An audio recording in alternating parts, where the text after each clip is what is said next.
அனைவருக்கும் வணக்கம். ஸோ 10ஆம் வகுப்பு 11ஆம் வகுப்பு 12ஆம் வகுப்பு மேத்தமேட்டிக்ஸ் கணிதம். ஸோ கணிதத்துல நீங்க வந்து 100க்கு 100 எடுக்கிறதுக்கு நீங்க என்ன பண்ணணும், எப்படி படிச்சா உங்களால 100க்கு 100 எடுக்க முடியும், உங்களுடைய பப்ளிக் எக்ஸாம் பிளான் எப்படி இருக்கணும் அப்படிங்கிற ஒரு முக்கியமான ஒரு வீடியோ பதிவு தான். அதாவது மேத்தமேட்டிக்ஸ்ல சென்டம் எடுக்கிறதுக்கான ஒரு top most important question S1 S2 S3 எல்லாம் போட்டிருக்கேன், அதெல்லாம் என்னன்னு எக்ஸ்பிளைன் பண்றேன்.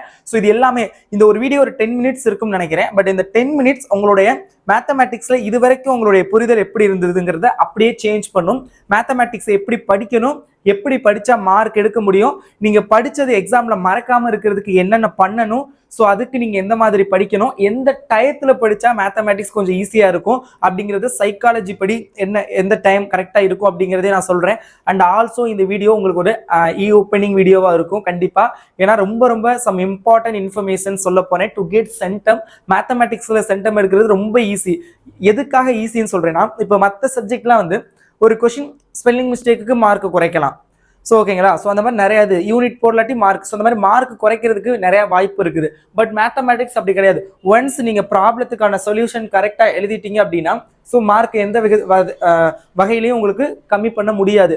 ஸோ தட்ஸ் ஒய் மேத்தமேட்டிக்ஸ்ல ஈஸியா சென்டம் எடுக்கலாம். ஸோ அதுக்கான வீடியோ தான் இது. ஸோ வீடியோ ஃபுல்லா பாருங்க.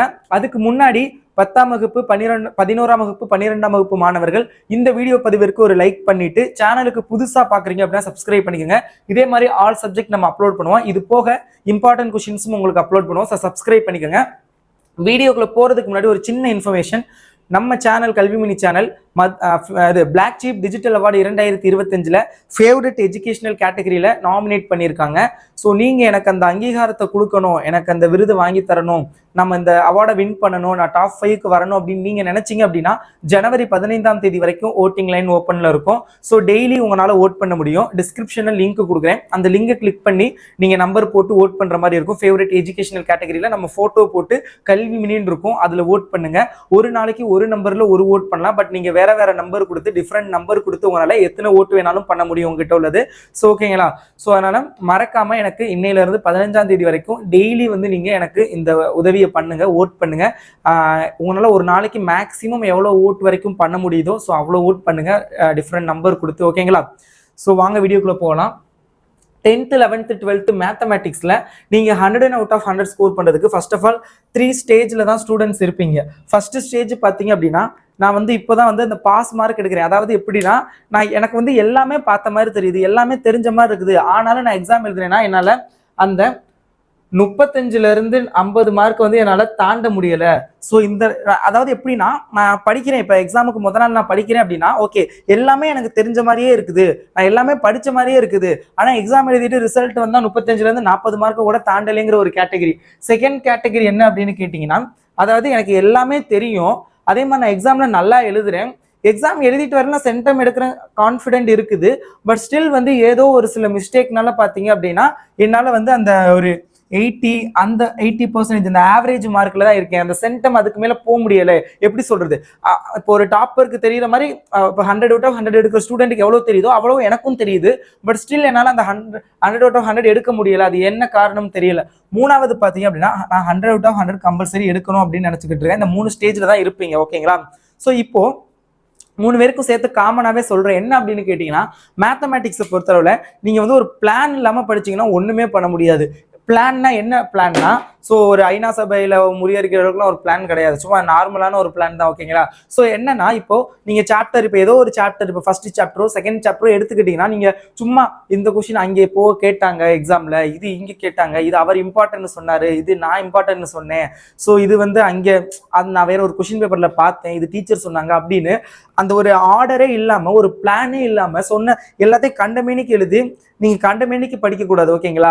ஸோ ஒரு பிளான் இருக்கணும். இப்போ நான் ஒரு சாப்டர் நான் எடுத்துக்கிட்டேன், ஃபார் எக்ஸாம்பிள் இப்போ நான் ஃபர்ஸ்ட் சாப்டர் எடுத்துக்கிட்டேன் அப்படின்னா, அந்த சாப்டர்ல என்னென்ன இம்பார்ட்டன்ட், எதெல்லாம் எக்ஸாம்ல அதிகமாக கேட்டிருக்காங்க அப்படிங்கிறதெல்லாம் ஃபர்ஸ்ட் மார்க் பண்ணி அது எல்லாத்தையும் நல்லா கேட்டுக்கோங்க, எல்லாத்தையும் உங்களுக்கு ஃபுல்லா புரியணும். ஃபர்ஸ்ட் உங்களுக்கு ஒரு கான்ஃபிடென்ட் வரணும், ஃபுல்லா புரிஞ்சு உங்களால பார்க்காம எழுதுற அளவுக்கு எப்போ படிக்கிறீங்களோ அது வரைக்கும் நீங்க அந்த சாப்டரை படிக்கணும். ஓகேங்களா. ஏன்னா மேத்தமேட்டிக்ஸ்ல ஒரு பிளஸ், இது ஒரு பிளஸ்ஸாகவும் இருக்கும் மைனஸாகவும் இருக்கும்.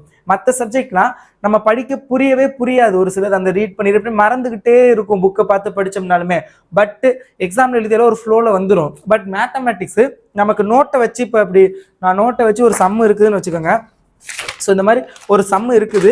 ஸோ நம்ம நோட்டை வச்சு பார்க்குறேன் அப்படின்னா என்னால் அந்த சம்மை வந்து நான் பார்த்துக்கிட்டே இருக்க முடியும். ஓகே ஆமாம் சப்ஸ்டியூட் பண்ணியாச்சு, ஃபார்முலா இது, இதில் சப்ஸ்டியூட் பண்ணோம், கேன்சல் ஆயிடுச்சு, ஆன்சர் வந்துருச்சு, ஓகே இவ்வளோதான் அப்படின்னு என்னால் ஒரு ஓவரெலாம் வந்து போக முடியும். பட் இதே இது உங்களுக்கான இம்பார்ட்டன்ட் கொஸ்டின் தான், 10th இது 12th எல்லாம் எழுதி வச்சிருக்கேன், அடுத்தடுத்து அப்லோட் பண்ணுறேன், மேக்ஸ் தான் ஓகேங்களா. ஸோ அந்த மாதிரி ஒரு ஆர்டரில் வந்து என்னால் போக முடியும் நோட்டை பார்க்கல. பட் இதே அந்த நோட்டை மூடி வச்சுட்டு ஒரு அரை மணி நேரம் 1 மணி நேரத்துக்கு அப்புறம் அந்த சம்மை ஃபஸ்ட்டு அந்த படிச்சுட்டு நோட்டை அந்த சம்ம ஒரு ரஃப் பேப்பரில் எழுதிட்டு நோட்டை மூடி வச்சுட்டு அந்த பேப்பரையும் வச்சிருங்க. ஒரு அரை மணி நேரம் அல்ல 1 மணி நேரத்துக்கு அப்புறம் நோட்டை திறக்காம அந்த கொஸ்டினுக்கு ஆன்சர் உங்களால் வரிசையா எழுத முடியுதான்னு பாருங்க. ஸோ அப்போதான் நீங்க அதை தெளிவா படிச்சிருக்கீங்கன்னு அர்த்தம். பட் மேத்தமேட்டிக்ஸ்ல அதான் ஒரு மைனஸ். நீங்க ஒரு ஆர்டரா படிச்சுக்கிட்டே இருப்பீங்க. ஸோ மறக்காம வீடியோ கிளிக் பண்ணிருங்க. ஆர்டரா படிச்சுக்கிட்டு இருப்பீங்க, நோட்டை பார்க்கல நமக்கு தெரியும், பட் எக்ஸாம்ல மறந்து போயிடும். ஸோ இதை நீங்க அவாய்ட் பண்ணணும் அப்படின்னா நீங்க வந்து அதை எழுதி பார்க்கணும். எழுதி பார்க்கறது மட்டும்தான் இதுக்கு வழி. ஏன்னா எந்த ஒரு சம்மா இருந்தாலும் சரி, அது எவ்வளவு கஷ்டமா இருந்தாலும் நம்ம நோட்ல வச்சு பார்க்கல அது அப்படியே ஈஸியா தெரியும். அடுத்தடுத்து நம்ம போடையில தான் அந்த சம்ல அதோடைய காம்ப்ளெக்சிட்டி என்ன, எந்த இடத்துல நம்ம மிஸ்டேக் பண்றோம், எந்த இடத்துல ஸ்டக் ஆகுறோம் அப்படிங்கிறது தெரியும். ஒன்ஸ் நீங்க அதை ஐடென்டிஃபை பண்ணி திரும்ப பார்த்தீங்கன்னா அதுக்கப்புறம் நீங்க அந்த இடத்துல ஸ்டக் ஆக மாட்டீங்க, உங்களுக்கு நல்லா அது மைண்ட்ல ஃபிக்ஸ் ஆயிடும். ஸோ அதனால முடிஞ்ச அளவுக்கு எழுதி பாருங்க. மேத்தமேட்டிக்ஸ் ஒரு பிளானோட படிங்க. ஒரு சாப்டர் எடுத்துக்கிட்டீங்க அப்படின்னா அந்த சாப்டரை கம்ப்ளீட் பண்ணிட்டு அடுத்த சாப்டருக்கு மூவ் ஆகுங்க. ஏன்னா மேத்தமேட்டிக்ஸ்ல ஒரு மைனஸ், இப்போ நீங்க ஒரு சாப்டர் எடுத்துட்டீங்க, எல்லாம் படிச்ச மாதிரி ஆயிடுச்சு, ஓகே எல்லாம் அதாவது எழுதி பார்க்காம சும்மா அப்படியே நீங்க பாட்டு படிச்சிட்டீங்க, ஓகே அடுத்த சாப்டர் எடுத்துறீங்க, ஓகே அப்படியே எல்லாமே அப்படியே படிச்ச மாதிரியே இருக்கும். பட் எல்லாத்தையும் மூடி வச்சுட்டு நீங்க எக்ஸாம் ஹாலில் உட்காரையில கொஸ்டின் பேப்பர் கொடுப்பாங்க, அங்கே அப்படியே எல்லா சாப்டர்லும் கலந்துதான் கொஸ்டின் வரும். அப்படிங்கிறப்ப அங்க போனோன்னே நீங்க எதையுமே தெளிவா எழுதி பார்க்கல, உங்களுக்கு என்ன அந்த கொஸ்டின் பேப்பரை பார்த்தோன்னே ஒரு ஐடியா வரும், அப்பா அடி இப்போ இதான் கொஸ்டின்ஸ்னு வச்சுக்கோங்க. இது நான் ஒரு கொஸ்டின் தான் 12th மேக்ஸுக்கு நான் கொஸ்டின்ஸ் எடுத்தது 2 மார்க் 3 மார்க் இந்த டெஸ்ட் கொஸ்டின் தான் இது. இப்போ இந்த மாதிரி ஒரு கொஸ்டின் பேப்பர் இருக்குது, பார்த்தோன்னே தெரியும் ஓகே ஆர்த்தோகோரல் இது நமக்கு தெரியும், ஓகே வேல்யூ கண்டுபிடிக்கிறது, டொமைன் கண்டுபிடிக்கிறது, ரேஞ்ச் கண்டுபிடிக்கிறது. ஸோ அதே மாதிரி 10th ஓகே இது நம்பர்ஸ் அண்ட் சீக்வன்ஸ்ல இருந்து இதெல்லாம் நமக்கு அப்படியே பார்த்தோன்னு ஓகே எனக்கு 10 5 மார்க்கு 10 2 மார்க்குமே 10th தெரியுற மாதிரி இருக்கும். அதே மாதிரி தான் 11th 12th 7 5 mark 6 2 mark 6 3 mark எல்லாம் தெரிஞ்ச மாதிரியே இருக்கும் கொஸ்டினை பார்த்தோன்னே. பட் நீங்க ஒன்ஸ் அந்த ஆன்சர் எழுத ஆரம்பிச்சிட்டீங்கன்னா எது எப்படி மறக்கும்னே தெரியாது. அதே மாதிரி மற்ற சப்ஜெக்ட்ல மாதிரி இல்லாமல் இதுல இன்னொரு கஷ்டமும் இருக்குது. மற்ற சப்ஜெக்ட்ல உங்களுக்கு இடையில ஏதோ ஒரு ஸ்டெப் ஒரு லைன் தெரியல அப்படின்னா அடுத்த லைன் நீங்க எழுதிட்டு போயிட்டே இருக்கலாம். பட் மேக்ஸ்ல நீங்க ஒன்ஸ் இடையில ஸ்டக் ஆயிட்டீங்க அப்படின்னா அதுக்கப்புறம் உங்களால ப்ரொசீட் பண்ண முடியாது, கண்டினியூ பண்ண முடியாது.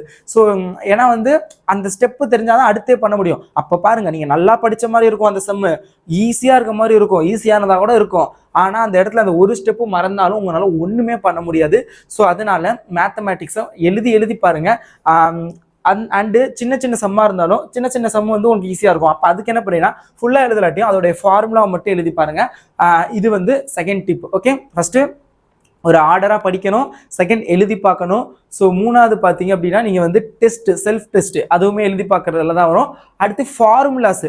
நீங்கள் இப்போ மேக்ஸ் படிக்கிறீங்க அப்படின்னாவே நோட்டில் ஃபஸ்ட்டு சாப்டர் 1 அதில் என்னென்ன ஃபார்முலாஸ் இருக்குது, என்னென்ன டைப்ஸ் ஆஃப் சம் இருக்குது அப்படிங்கிற ஒரு ஐடியா பிளான் மாதிரி எழுதி வச்சுக்கோங்க.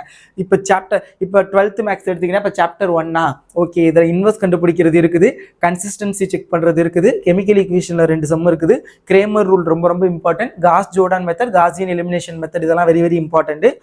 ஓகே டிட்டர்மினன்ட் கண்டுபிடிக்கிறது, அட்ஜாயிண்ட் கண்டுபிடிக்கிறது, இதுதான். ஸோ அப்போ இந்த மாதிரி ஒரு பிளான் இருக்கணும். இப்போ காம்ப்ளெக்ஸ் நம்பர்னா அதில் polar form, Euler form, so இந்த மாதிரி அந்த மாதிரி ஒரு ஐடியா உங்களுக்கு வேணும். அதே மாதிரி 10th இப்போ அல்ஜிப்ரான்னு எடுத்துக்கிட்டிங்கன்னா மேட்ரிக்ஸு, இப்போ மேட்ரிக்ஸ் இருக்குது, அது 3rd சாப்டர் மேட்ரிக்ஸ் இருக்குது.